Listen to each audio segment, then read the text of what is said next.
So now we have a clear idea about what is stateless widget and stateful widget. So now what we are going to do here, I'm going to create a bulb icon. Look something like this.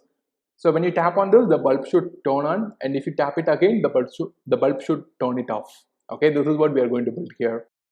So first we need images. So here we have images. I'm just going to copy this and paste inside the images folder. So now we have an image for bulb on, bulb off. Okay. Also here you can notice it is a PNG image. So next I'm just going to replace the text into the image.asset slash, initially the bulb is going to be a bulb off. So next we have a text button. So here what I'm going to do here, instead of the count value, I'm going to create a new variable. So initially bulb on is going to be a false. Okay. So here inside the set state, what I'm going to do here, I'm just going to copy this variable, and bulb on is going to be not equal to bulb on.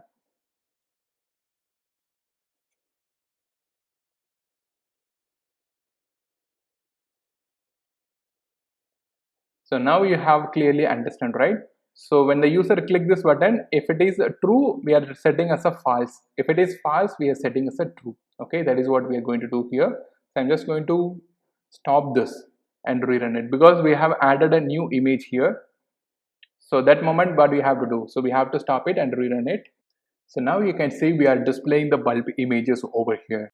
So next what I'm going to do here, I'm just going to change the background color. Okay, so the scaffold, okay, it looks cool. So next I need to change the image based on the condition. Okay, so if the bulb is turned on, means we have to display the bulb image, I mean the on image, right? So for that what I'm going to do here, so I'm going to create a function called build bulb image. Okay, so here I'm going to check the condition.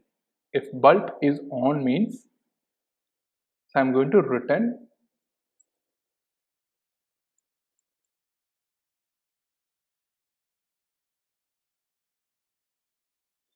so bulb off.png. Okay, so now next what I'm going to do here, I'm just going to call this function here. Okay, so now what will happen, so when you click this bulb, so now what will happen when you click this change button, the bulb will turn on or turn off. So this function will call automatically.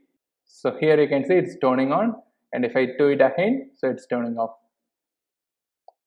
Okay, so here we have created a separate function, right? So this entire function I can write inside the single code. Okay, so what I'm going to do here, so instead of this bulb,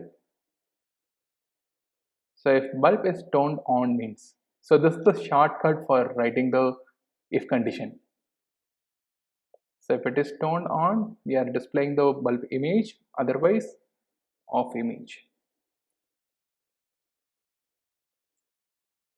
Okay, this is the short version for the if condition. Okay, so if I do the refresh, it will work.